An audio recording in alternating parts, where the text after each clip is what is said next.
This is the Lonesome Report. I'm Jim Mundorf from Southwest Iowa with Shad Sullivan.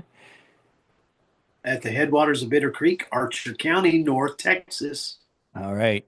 And I sound a little different because I'm a little under the weather. I don't want to say I'm sick. That sounds I'm gross. sorry. I'm sorry to hear that, buddy. But I usually don't sound this throaty. Well, I I wish I mean, did. Probably sound better. I whatever's going around is pretty bad. I was fighting a sinus infection, fought it for 10 days or so, but it never turned into anything else. So that's unusual for me. But here we go. We're on Here our we way. go. The golden age of The golden age America. is here. Are you excited? Yeah. I mean, and it's kind of wearing off now as you see different things. What dulls the excitement is watching Christy Nome stand right behind him, and some of these other picks, or it's just kind of like, everything he's saying is right on, but then he picks these idiots to And run that's things.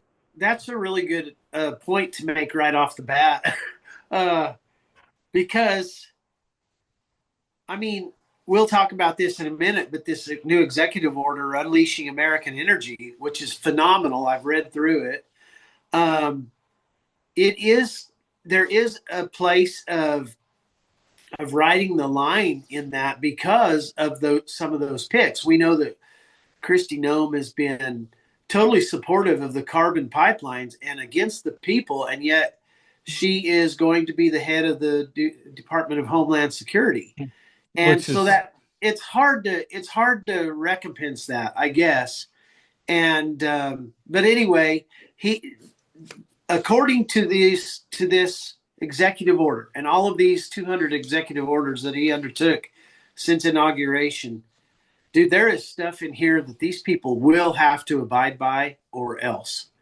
And so that makes me excited. But let's start with an inauguration. What did you think?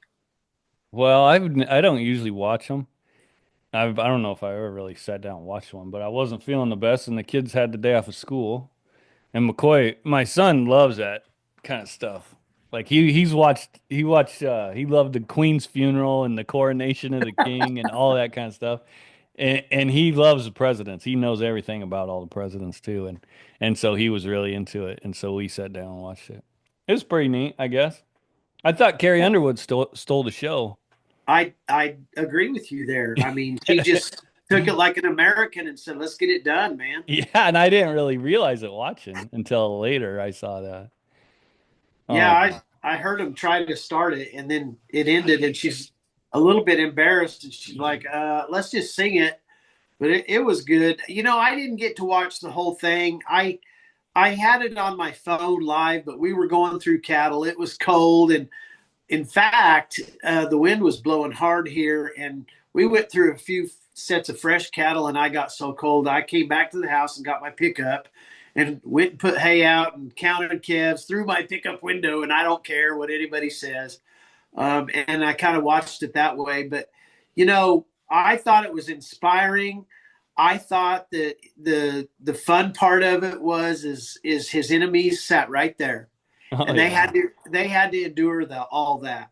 I thought that Lorenzo Sewell, the black man that said the prayer, I thought that was on fire. Yeah. Um, I thought that was awesome. Carrie Underwood was awesome, and that's really all about all I watched. I had to go to work, but I thought it was a great day, and I thought the aura of change was really cool, really awesome. Yeah. Yeah, those preachers got into it. Um, and then to see I thought it was weird too, like Zuckerberg's there and I Jeff thought all those Bezos. guys, yeah, They were I, all sitting right behind him. especially after watching, wasn't it Zuckerberg that was on? Whose podcast was he on last week? And it Joe was Rogan. Joe Rogan, and Joe Rogan he called him a liar, and he did catch him in all these lies. And then Zuckerberg's there on the front row, and Bezos and Elon Musk is doing some funky stuff with his eyes, and I'm like, I don't know where all this stuff fits in. But this is why we have to get the American people to Washington D.C.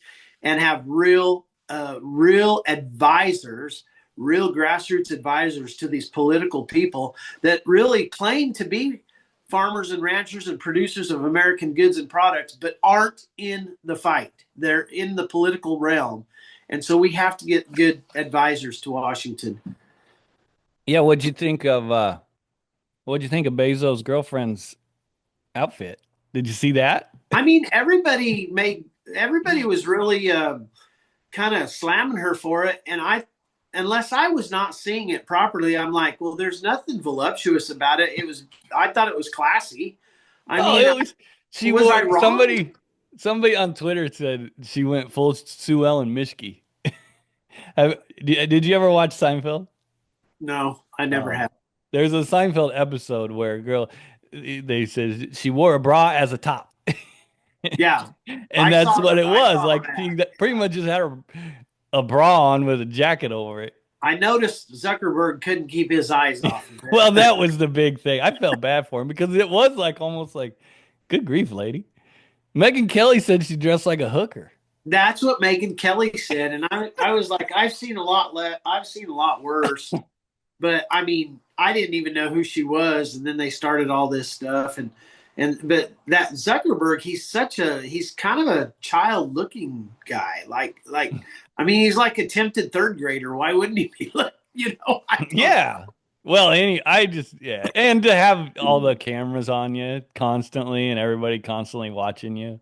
I'm sure they were just waiting to zoom in on that if he caught a glimpse. Yeah, and What'd I you was think of that's what was interesting, not to be the fashion police, but old John Fetterman showed up in gym shorts. what a classless man. I mean, where Mindy Patterson, she's always preaching about decorum, right? Because there is a level of pride, and you show that in your decorum if you're a servant of the people. And I'm not saying you have to have a tuxedo, but my lands, that guy is just something else. Every I don't. once in a while, every once in a while he says something that kind of makes sense and it's almost like, well, maybe he isn't mentally handicapped like we Well, I thought. heard that he was coming to the Republican Party. Heard he was changing. I don't know if that's true, but Oh anyway, no. yeah, I thought, you know, as always, I think the Trump family are classy. I mean, they're very presentable. They know what to say and what not to say. I really, really like that JD Vance. I think I mean, what a common. He's just kind of common for me. Yeah, it's like almost like the opposite of the Trumps. Like Yeah, yeah, Trump grew up Manhattan, kind of silver yeah, spoon type of, and then the polar opposite of yeah. He's growing just up kind with a drug addicted mom and of, mhm. Appalachia and all that. Yeah, I What do like it. you think of Melania? I think Melania is the classiest first lady we've ever She had is in like so the history of the nation. stoic. Like just Oh, watching her, it's just like, yeah, she never even. no, first class all the way, and a little bit emotionless. I would like to see her, Yeah, that's what I thought. crack a smile. But they said that even she has taught Barron to act very stoic in public, and Right. he does.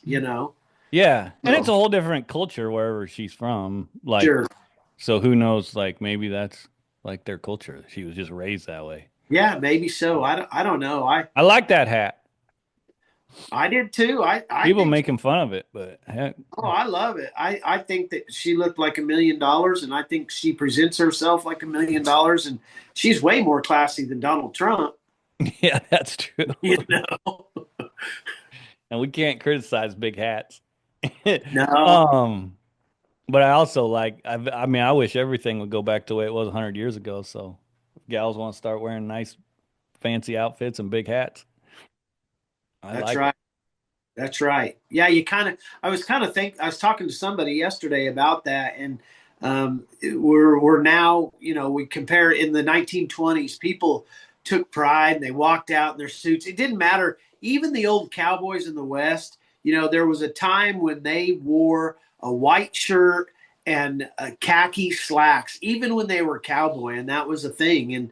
And those days are long gone. Now it's like going to Walmart and sitting at Walmart on a bench watching everybody in their sweatpants. And you were talking about Fetterman, and I mean, there's just no pride and ownership. But I will tell you this: I think even maybe I'm wrong, but I think that the excitement of the change of power in the United States will bring back pride and ownership on some certain levels. Well, what'd you think of like there's some things where it's like right on, right on. And then he brings up the Gulf of America. Yeah, I don't know what to even think about that. And then I see that people are talking about it and it's like it's a chess move, it's a chess move. And I'm like, he doesn't have any chess moves. He is the president of the United States and he can do what he wants, how he wants now Yeah. according to the will of the people. So there is no more chess moves. I'm not sure what that is. My sister, she has all these strong opinions on about what that is and the Greenland deal and all this stuff, according to prophecy, and it's all confusing. But I think he's just kind of being smarty party, and Yeah. you know, it And is what it that's is. yeah. And the Mount McKinley thing too. I don't know. I just like let's just get some stuff done and not worry Well, about what the and heck the I agree, and he has. I loved watching. I really did, Jim. I loved watching him sign those executive orders in the rotunda. I think that was great. I think it was a huge show of promise to keep. Right, that's what I think it was. yeah. And then he went on over to the Oval Office, and they did lots and lots more. And he signed the executive order unleashing American energy, which has phenomenal stuff in stuff Well, that me and you have been working on for a long time. And our friends, Andrea Hutchinson, Mindy Patterson, Sean Pond, all of these freedom fighters that have been really pushing, and Margaret Byfield with American Stewards of Liberty. I mean, Executive Order 14008, the America the Beautiful, is dead. It's dead. And that was the 30 by 30, if people don't remember, the 30 by 30 executive order. And it's dead. All of this nonsense is just dead. And I couldn't be happier today. yeah. Have you read all the executive orders? Yeah, I have. Let's go through it a little bit. Go through it. Basically, it's the main. It's called Unleashing the American Energy. It's an executive order, and in it there are a lot of sections. Basically, Section 1 is saying that America is blessed with an abundance of energy and natural resources, and we're going to use it. Um, Section 2 concerns the policy of the United States, and they're going to encourage energy exploration and movement of energy across interstate lines. They're going to establish, our reestablish our leadership position in the world in energy production. Um, they're going to, under this policy, he's going to eliminate electric vehicle mandates. I think that's a big one, especially for agriculture in California. And he's going to promote consumer choice. What is more freedom loving and freedom pushing than promoting consumer choice? It's a freedom and liberty issue. It's just like mandatory country of origin labeling. Um, they says to safeguard American people's freedom to choose from a variety of goods and appliances. I mean, he's got it down to the nut cutting, the light bulbs, dishwasher, washing machines, gas stoves, all of that. He's protecting the American people from those small acute attacks that were coming from the last administration. Um, they are in Section 3, a review of all agency actions and potentially burden burden the development of domestic energy resources. He's going to require the heads of all agencies to review existing regulations. And so they put a stop on all regulatory implementation under this executive order.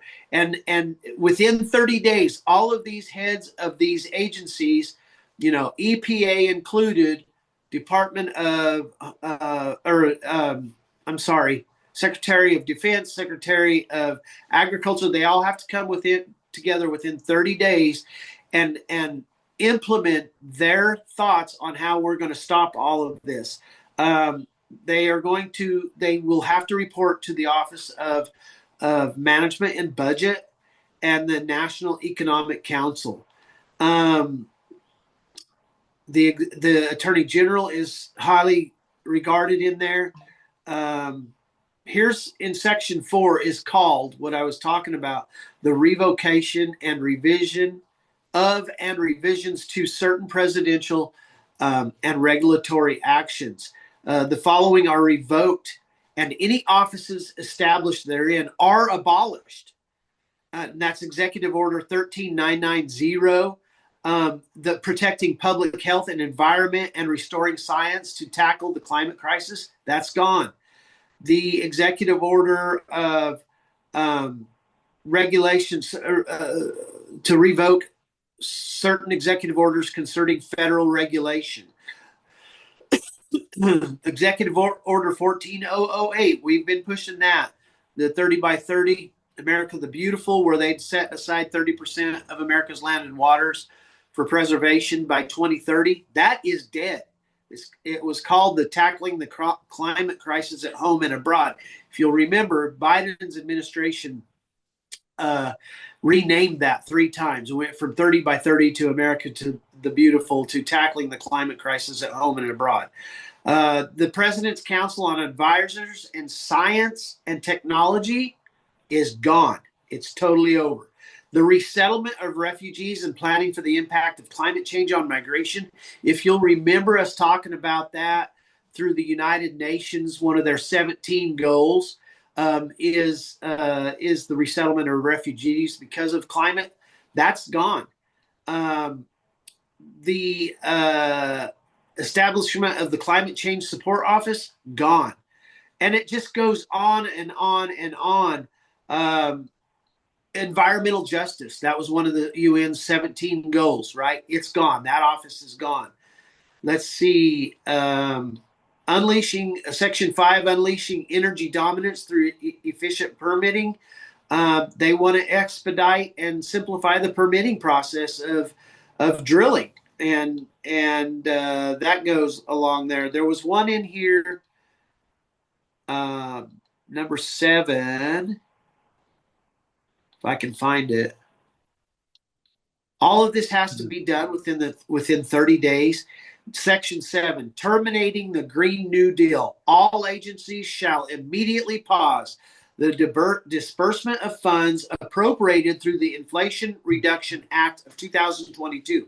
Now, doesn't that fall under the Climate Smart Commodity Program? And how does that work, Jim? Because if the federal government, through the Climate Smart Commodity, through this Climate Smart Commodity Program, signed contracts with the American people. Let's just take, for instance, the conservation reserve programs, the grasslands conservation programs, where they're paying all these people to reduce production per acre. All of that falls under the Green New Deal. And he is requiring all these agencies to put a pause on the disbursement of that money. I guess that's my question, is how is that going to affect these ranchers and farmers that have participated in these bribery programs? I don't know. Yeah, there's just a lot of questions that Yeah. are just, and I'm sure there'll be tons of lawsuits because, yeah, I mean, there's people who have their entire businesses built around this, Oh, absolutely. all And that. I mean, it's you like know, those methane collecting measurement, what are they called? Sea lock or what? I can't remember what they were called. That's outfit in Rapid City. They measure the methane your cattle produce. Uh, well, it takes me back to the one individual that says, we know the carbon program is just baloney, but we're going to participate in it because there's money there to be had. right. And I'm just like, this is going to end that bull crap, Yeah. right? And I mean, I'm not feeling sorry for anybody because if you want to stake your claim or, build your business around BS, then this is what's going to happen. Well, and let them. I'm probably got my local senator upset because I got a call from a television station in Pueblo the other day asking me my local senator is a good friend of mine, or representative. He's a good friend of mine, and I did not realize he had put put a bill out there in Colorado to outlaw the creation of alternative meats. So this uh, television station called me and asked me what I thought, and I said, "Well, I'm not against outlawing any creation of any business. I think that's freedom."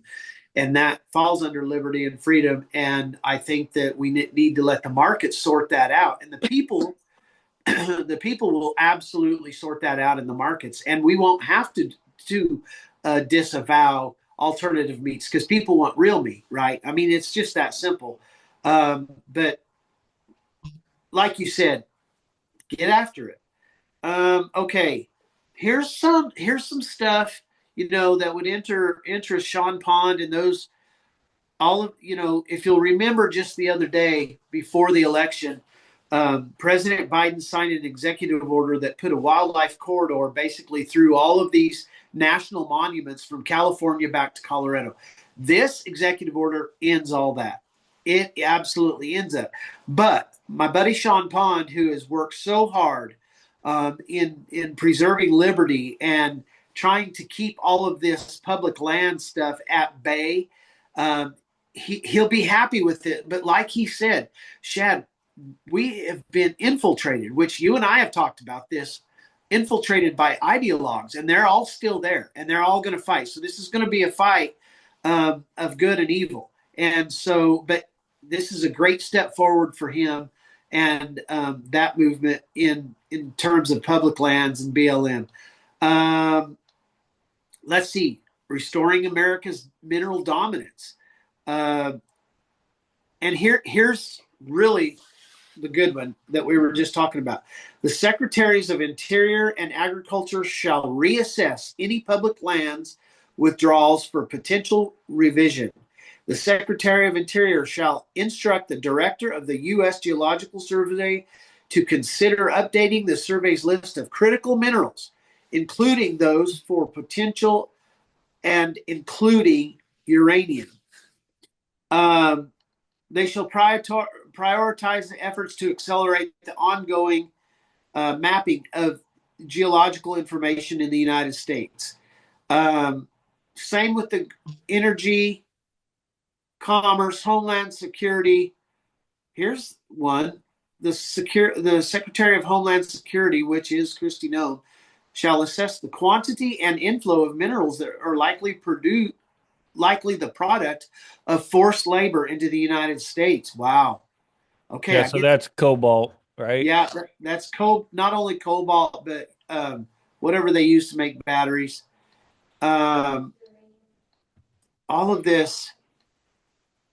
This is really good stuff. I'm telling you, it's 10 pages. No, it's 14 pages long, and You read all that?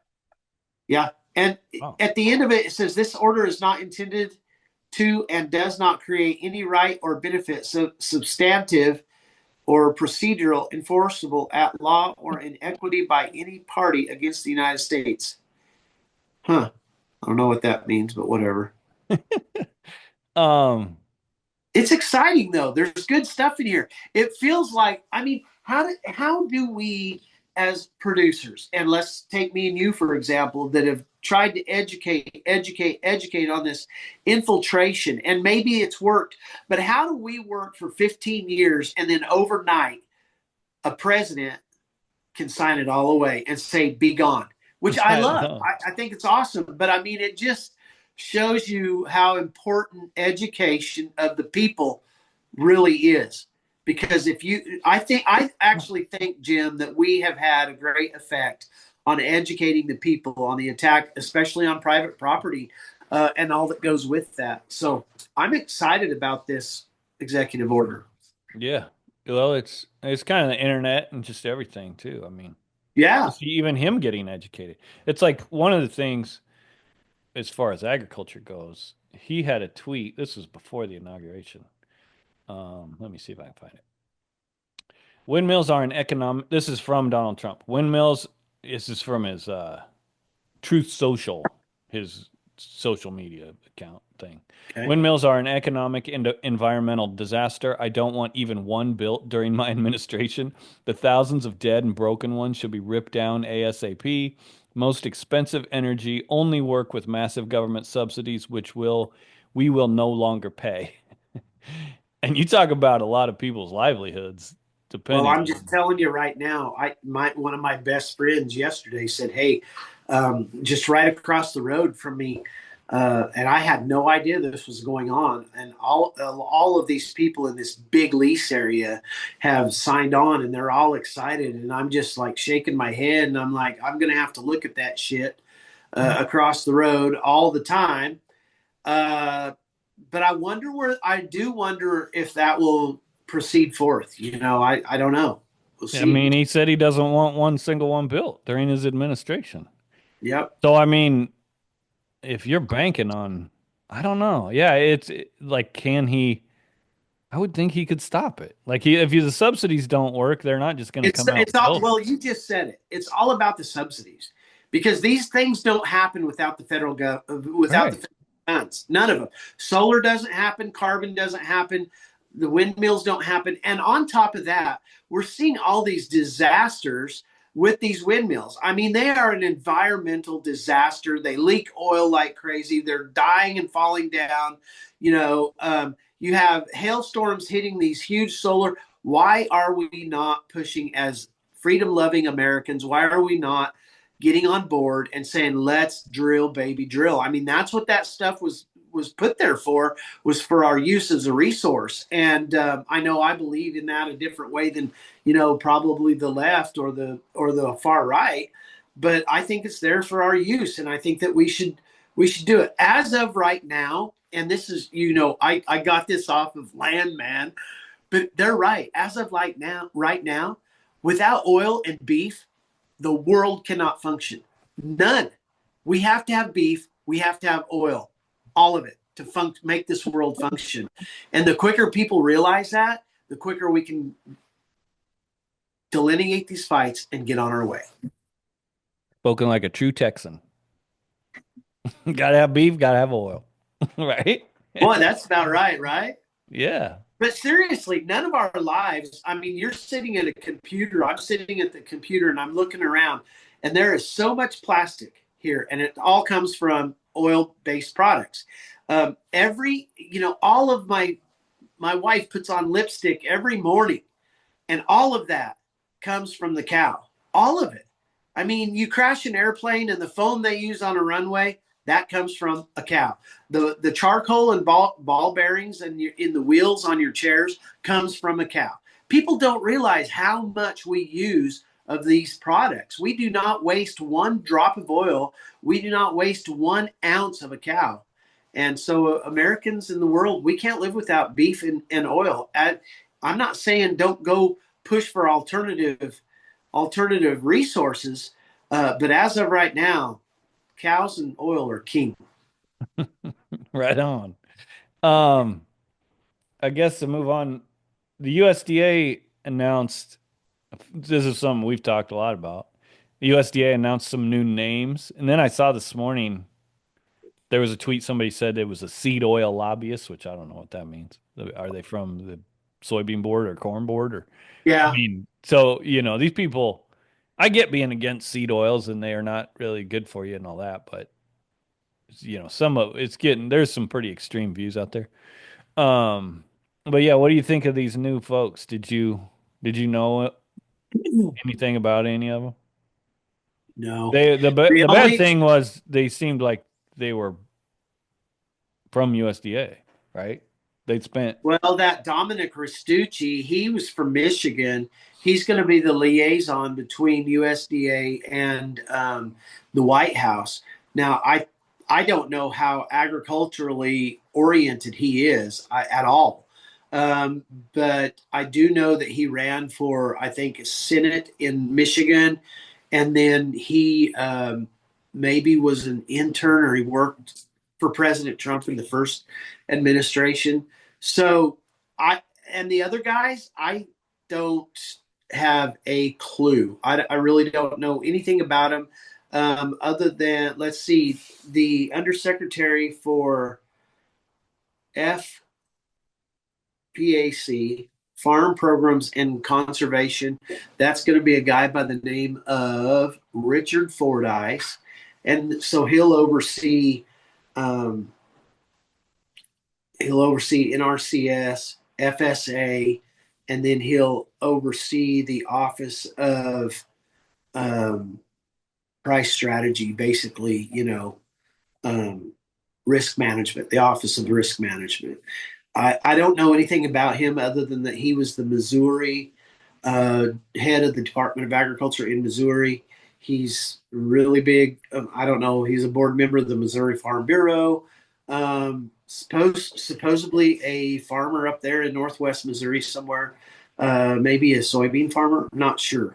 The other people, I don't have any idea. I just what I'm still preaching on and excited about is Brooke Rollins, dadgum, Brooke Rollins. She's a freedom fighter, and she is overseeing these two organizations that claim to be constitutional liberty lovers. And I want to hold her to that. Yeah.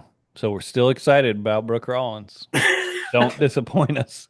Um, right? I bet she's a really nice person. I Oh, mean, I'm sure. She I seems, hope that she's not. Some of those people get power hungry, and I really don't see freedom fighters, true freedom fighters, as power grabbers. I think they believe in the foundation of the Constitution, which is the foundation of the land, right? Of owning property, of the land, United States. I don't know. I have a hard time making myself think that they will grab power and lose the American people, but we'll see. I mean, yeah, it's all and about what's coming in the days. yeah, and why be mad? Like people are like, well, we don't know anything about her. Well, okay, so why be mad about it now? Like she I could be the best ever, she could be the worst ever. We don't Yeah, know. we gotta work it Yeah. out. And I'm telling you right now, she is, just by her association with these two entities that she has overseen, she is better than Sonny Perdue. Nothing ever came out of her mouth like get big or get out. And she is better than Vilsack because Vilsack is a commie. I mean, Yeah. Vilsack has pushed socialist programs for so long that it's hurt us. And I'm just excited. Yeah. Whatever. I guess the big question is how chummy she'll be with the corporations when, you can be America first and still push these big business type of thing. Like I saw this morning, this Larry Ellison, who's a weirdo. He's a computer guy, but he's talking about how he's going to use AI to treat cancer and all this. And then Robert Malone, who like that guy's talking about MR. Probably shouldn't say it because you will get banned. But Robert Malone came out and said this guy's an idiot, pretty much. Um, and Larry Well, Ellison, his famous quote is "Fake it till you make it," which is what a lot of Silicon Valley has kind of based their whole and I will go back and on. I will stand firm. You can't be a capitalist and uphold the global corporate cabal's ideals. Right. That's not capitalism. So And you that's can't be. They're going to have to make a choice. These leaders are going to have to make a choice. And I'm not against big business because if you're a family that has worked and worked and worked and created a big business, I'm not against that. But I am against the monopolization and oligarchs. That is wrong, and our Constitution doesn't allow it. And that is not capitalism. and that goes like you can't be America first and be for the beef checkoff if you know how it operates. You can't be America first and be like, okay, we're going to pull money out of these guys' checks and they have no control over where it goes and they have no say in if it even gets done anymore or no approval of it or any of that. And we'll just pull it out of their checks and they have no voice. Like that is the most, I've said it a million times, the most un-American thing that there is. And we call that Um, equally taxation without representation. We learned about that in civics in high school or back in and junior same with high. the ID. It's private property rights, You can't Absolutely. force people what they can do with their property. That's right. It is So, un American. hopefully that message gets through and she understands it. But to talk about, so TikTok ban, what'd you think? You were banned Well, off I do TikTok. think TikTok is too it's too popular, and too many people apparently make good livings on TikTok. I don't know how you do that, but uh, I knew it wouldn't last. I knew there was going to be some way to get it back. Now, I don't think, Congress passed a law, right, outlawing TikTok. They actually passed a law outlawing who owned TikTok, Yeah. right? So they have to do a transfer of ownership or something, and then it'll be just fine.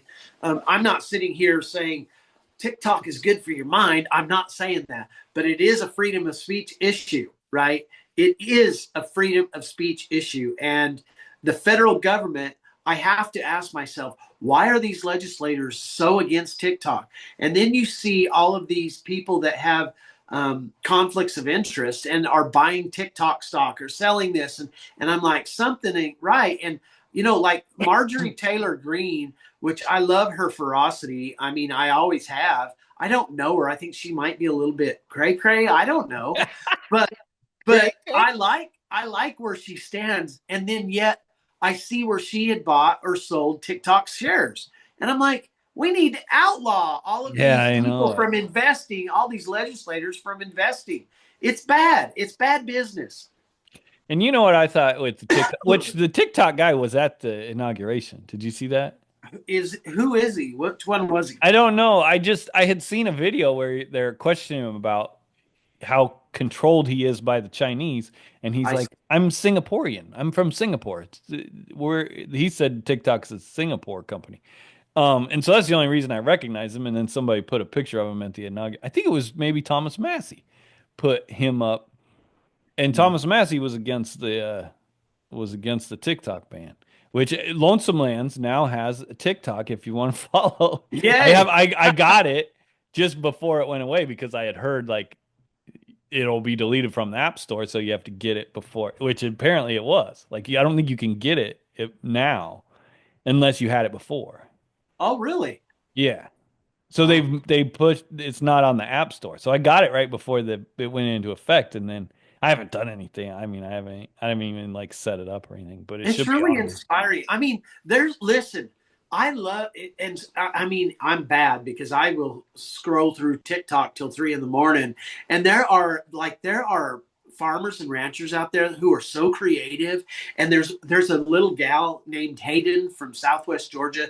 They have this huge farm, and they're just classy people. And she shows people how they do their gardens and how they, you know, get their crops in, and she's like, she just captures your heart because it's all American. I love her content because it's just so American.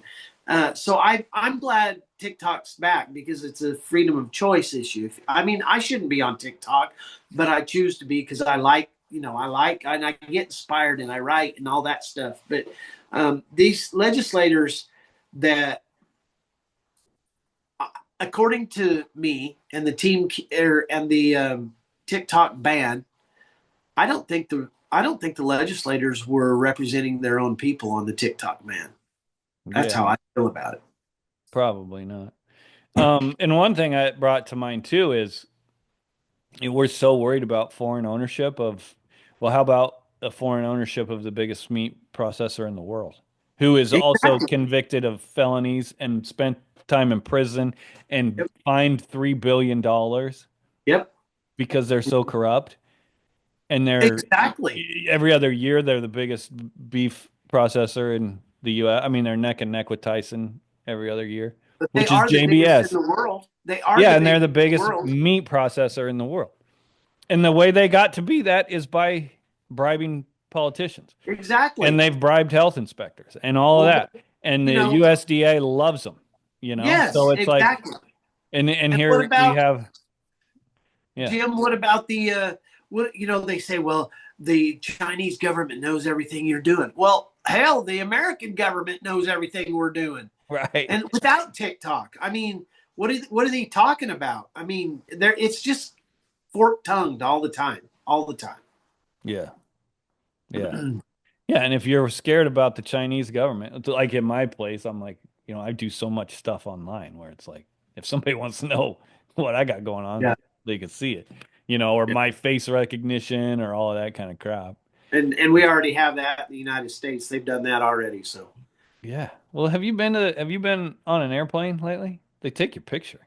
yeah, now they take your picture and it's bull crap. And you can, I mean, like I told the last time I flew was, I think, I don't remember when it was, but it was this summer and they were taking our pictures. And I told Thea, and we were all stressed and fighting anyway. And I Oh told Thea, yeah. I said, I'm not taking, they're not taking my picture. And she goes, get your ass up there. They're taking your picture. We're not going to slow this line down. That's So what they I got was my like too. picture. I was like, they're like, stand right here. I'm like, it was like 4:30 in the morning or something. I was like, oh dang, I'm not, I don't have it in me to fight this right now. So it's like, all right, go ahead. Take all my take all Yep. my information. I don't care. That's exactly, Thea was chewing me out. So they got my picture. But anyway, yeah, lots of good stuff happening. Yeah. What else is happening? How's the weather down there? You got a snowstorm? No. So the snow is all south of us. And I think they have got substantial snows, from the middle of Texas to clear to the ocean. Right. I have an old cattle buyer friend in the panhandle of Florida, and he posted they had like 4 or 5 inches of snow, and he says, I've never seen this in my life. And he's like 60 years old. And so that's been pretty exciting. But now listen, it's cold, as you well know, across the nation. I'm sure it's way colder at your house. My mom said that their coldest was 17 below. Our coldest here, we got to 16 degrees, got up to 36 yesterday. It's supposed to be 51 today. So I'm excited about all that. Good grief, 51. Yeah, I'll take it. I thought 19 felt pretty good this morning. You There's sound nothing like like being a little under the weather and having a 20 below wind chill going right down your gullet, and I then get it. trying to hay 4K and the winds I blowing. totally get it. And what's weird is it was out of the south. Everything Really? here, yeah, it was a south wind. And Wow. everything here is set up for north winds. You put Yeah. your buildings up with the north wall, and Yeah. so the horses are like cuddled up in the building. The wind's just sucking right in there. Well, we did put up a bunch of hay windbreaks for these calves because that northwest wind, it was super, super cold, super cold. Yeah. Yeah, I saw Houston there having a sledding party. Did you see Were that? they? Yeah, there was all kinds of people sledding. I was like, what are they I bet, doing with sleds in Houston? I bet it is exciting for those kids, though. They've never seen that, and that's pretty fun. Yeah. We So, haven't had any snow. I heard it's the second driest winter on record so far here. wow. I'm at. Well, in Colorado, southeast Colorado, of course, we got that first. The first snow was 6 inches, and then right on the heels of that at Thanksgiving, we got 26 inches of snow on the plains out there southeast of Colorado Springs.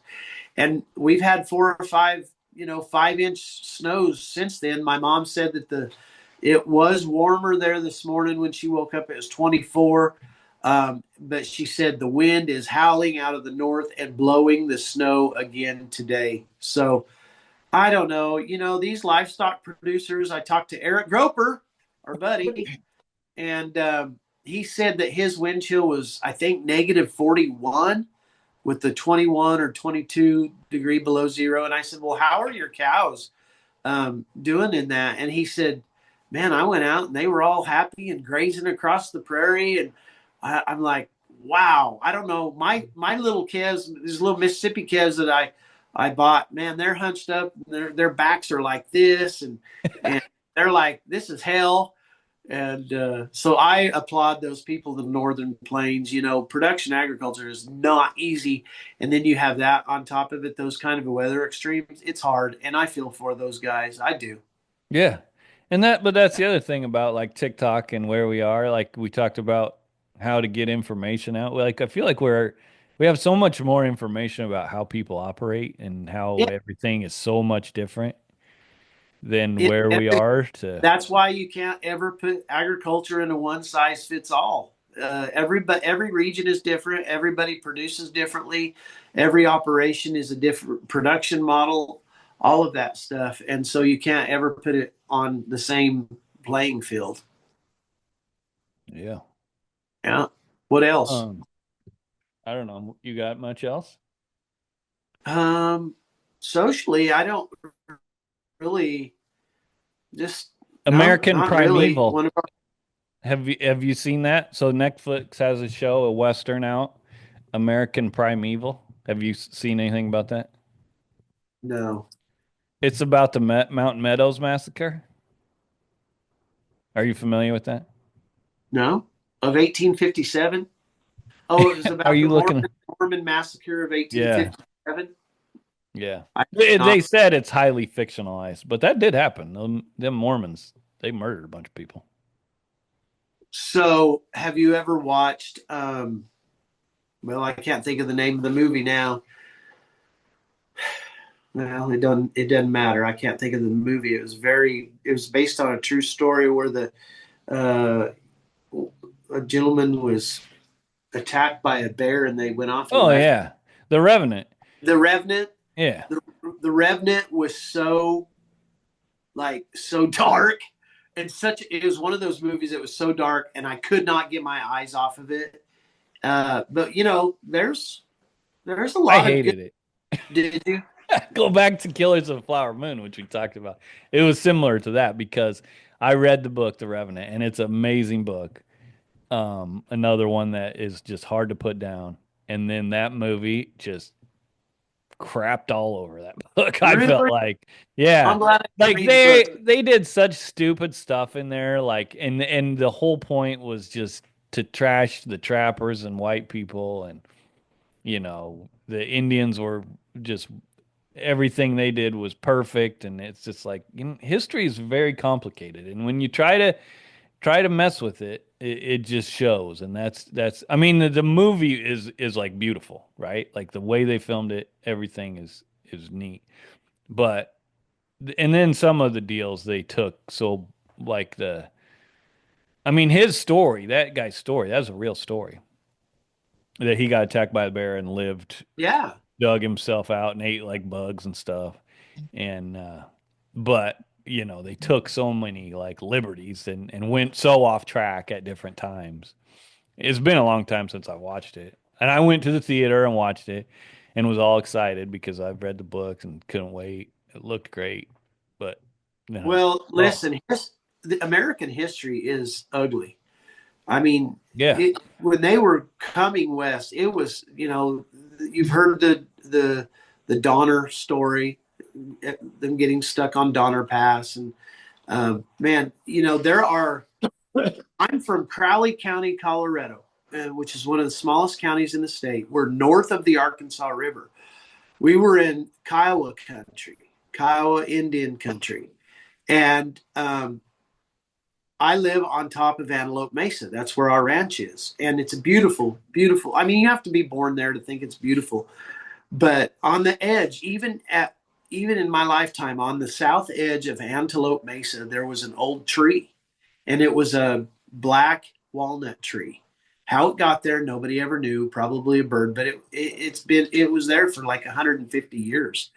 Well, when they first started settling Crowley County, and few people know this history, um, it would be like William Pike. Like so, William Pike at Rocky Ford, Colorado, crossed the river at the Rocky Ford, the rock bottom, the only place you can cross the river. And he got up on top of the hill and he saw Pike's Peak. Right, so they went across there. It was wild, open, desolate country. But in about 1860, 57 to 60, um, there was explorers out there and on Antelope Mesa, and they found a white woman that was scalped and hung from this tree that was still alive when I was a kid. It has since fallen down, but the wood is still there, and nobody knew the history of that young white woman. I'm sure they were coming across the prairie, and maybe the They found her Kiowa. hung by her neck. Yep, the Indians scalped her, I'm sure it was an attack on their Like a party camp or something. Yeah. as they were coming west, and they found her there. So American history is ugly. I mean, we didn't do all the right things. It's ugly, but man, some good history, right? Some great reading material, and I love our history. I love the Yeah. good and the bad of it, right?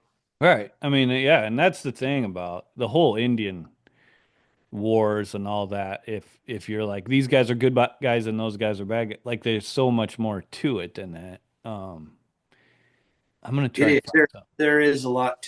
There is a lot to it. My dad's mom, grandma, or my dad's mother was Comanche, and they came from Oklahoma. And I have no doubt that some of those people walked the Trail of Tears. So when people get mad about all this stuff, I'm just like, that's part of my history too, Your right? dad's mom was a Comanche? Half, half. Oh, so Yeah, you you're can an tell Indian. my dad was pretty. I don't know if she was half or quarter. She was dead and gone before I ever come along. But you could tell my dad and his sister, they have some real physical attributes uh, of Native American. Yeah, it's funny how strong that is. Like you can always kind of get an idea as soon as you see him. Yeah, my aunt who just recently died, my dad, he would just turn. He tanned so good, and he just had that look about him, and he turned red in the summer, and he was a fine looking man. Um, that I wish all of his family all died except his sister. So I never knew his parents and grandparents, and I wish I could have known them so I could be tied physically to that past because I don't know what forever reason they didn't talk about their past very much. My other side, my mom's family, I know all about my past, but my dad's family, we know nothing, and I wish I knew more about it. But anyway, that's a story for another day, brother. Yeah. And to go back, like on the other side, is Sand Creek? Where's Sand Creek at? Yeah, so Is that The close? Sand Creek Massacre, it was 65 miles east of our house. Yeah. So there you go. Yeah, I I mean, mean it's a big deal, and and those for those that don't know, that was the guy that called them bugs, right? Didn't he? Chivington, Colonel Yeah. Chivington, He said uh, they were all bugs and lice, and he so murder them all, and that it then was horrible. It they was went in and horrible. murdered all the women and children. They raped them. They cut American them. soldiers murdering women and Yep, children. yep. So It was yeah, an I mean, awful, awful time in our history. yeah, it's a complicated. I mean, It's that's very complicated, but complicated. I But want to get. here's what I find funny about that now, Jim, real quick, Yeah, is that as bad as that history is, now those bands of people are kind of with us as agriculturalists because they're so agrarian, right? That's kind of how I see it. Maybe I'm wrong. I don't know. I'm trying to find a book that really summed it up because there's a quote in this book. And I What's can't it called? I want to know. Crazy Horse and Custer. It's by Stephen Ambrose. He summed it up better than anybody. I was trying to sum it up, but I'll see if I can find this quote. This is a great book, by the way. And you know what it reminded me of? I've always thought that after reading this, I was kind of like, I wonder, the movie Braveheart?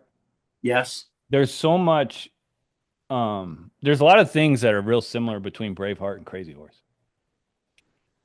Like um at the Little Bighorn, Crazy Horse almost had like a Braveheart type of speech where he was riding around saying it's a good day to die. Yeah. Um it's a good day to fight, it's a good day to die, something like that. It's pretty cool. He was a cool dude. But and they murdered him. Um They were very, very, very great leaders. And oh, I can't get started on my history. oh, here it is. You ready? Yeah. So this is Stephen Ambrose, who wrote Band of Brothers. He wrote D-Day. He wrote all kinds of books, and a couple of them have been movies. But this one is history is not black or white, nor is it propaganda. History is ambiguous, if told honestly. It is hard enough to figure out exactly what happened and why, It is impossible to play God and judge the right or wrong of a given action. Ooh, Even the Washita, and the Washita was a um, it's Washita. Washita. It's Washita, not See, Washita. see, this is, my son does that too. Like, if I've only just ever read it, so I've never heard it said. Washita. So that's Washita. the city of Denver. That was a So is Washita? What was Washita? You said. There's a Washita band, but the Washita River. The Washita River is just right north of me here in North Yeah. Texas. It's so this is at the beginning of this paragraph. It says the city of Denver represented progress, not an obstacle to progress. At the Washita, Custer serving his nation and helping his nation realize its destiny. Every person who has ever taken a train to California or settled there or in Kansas or driven an automobile through the area or eaten the wheat of or beef grown on the plains has reaped the Woo! benefit of the Washita battle. So that must mean Custer probably fought some. The Washita battle was probably him. Oh, Black Kettle and Custer, I think. I don't know. It's been a long time since I read the book, but I saved that quote because that was like, that's what everyone, I feel like they lose, because Yeah, it's like, it's not, history is ambiguous if told honestly. That's the thing. Like, you can't be like, okay, we're going to tell history so that these people are happy. Or right, we're going to tell history because these people are happy. You just have right. to tell it. Like, what happened? And you go back on what are all wars fought over? Land, right? Yeah. That's what it was about, was land. And And the complete misunderstanding of people. I mean, that's the one thing that people don't realize either. It's like both sides were scared to death of each other. You know what I mean? Like, if, you know, if you, one of the best, I think, like examples is Little House on the Prairie. If you ever, I just always remember that, like, because they were down by the Osage Indian tribe, yep. and it was every night they were hearing these drums and war dances every night, all night for like a long time. And the rumors were that they were going to attack at some point. These were war dances, and they were going to attack the settlers at some point. And it never ended up happening. But I mean, you can't ever even imagine how terrifying that would be. I thought that so my little hometown, Ordway, Colorado, um, was settled about 1889, 1890. And there was the first little saloon that was built in there was called the Cactus Club. And why they built a town where they did, I don't know. It did become an agricultural, phenomenon later in years when we finally got water to the area. But it was kind of a midway point between adobe walls and Denver. And there was a lot of cow drives come through the area. The Texas Montana Trail, the Texas Trail, all of them come right very close. And in that Cactus Club bar, when they tore it down, which would have been in the 1920s or 30s, there was a poem written on a wall, which I can only assume was written by some trail driver coming north. And it went like this. It went, the shadow falls on adobe walls, on snowy Pikes Peak, old in story. The long night shakes across the lake, and the wild coyote leaps in glory. And I can only imagine whoever wrote that was a witness to the Battle of Adobe Walls. And as he came north with a trail of cattle, he came across the Rocky Ford at Rocky Ford, Colorado, seen Pikes Peak. And right to if you're a man on a horse trailing cattle north, right to the right of where Ordway, Colorado stands now, is a lake called, it's a natural lake, it's a playa lake called Lake Meredith. And I can only imagine that they just stayed there for the night and the moon was glistening on the lake and he wrote that poem. But it's, to me, that poem is a culmination of winning the West and their relationships with the Native Americans and the battle for territory, The shadow falls on Adobe walls. The Adobe walls. The battle was over, and I don't know. It's just that poem has always meant a whole lot to me for some reason, and nobody knows about that poem. I found it in the history books of Crowley County in our little heritage center there in Crowley, Colorado. And I've got it plastered all over my walls in my living room. And it's just a culmination of Americanism for me. Right on. No, I think that's good. That's where we end it. All right. Perfect ending. See you next week. Have a good week. Get well. And we can't criticize big hats.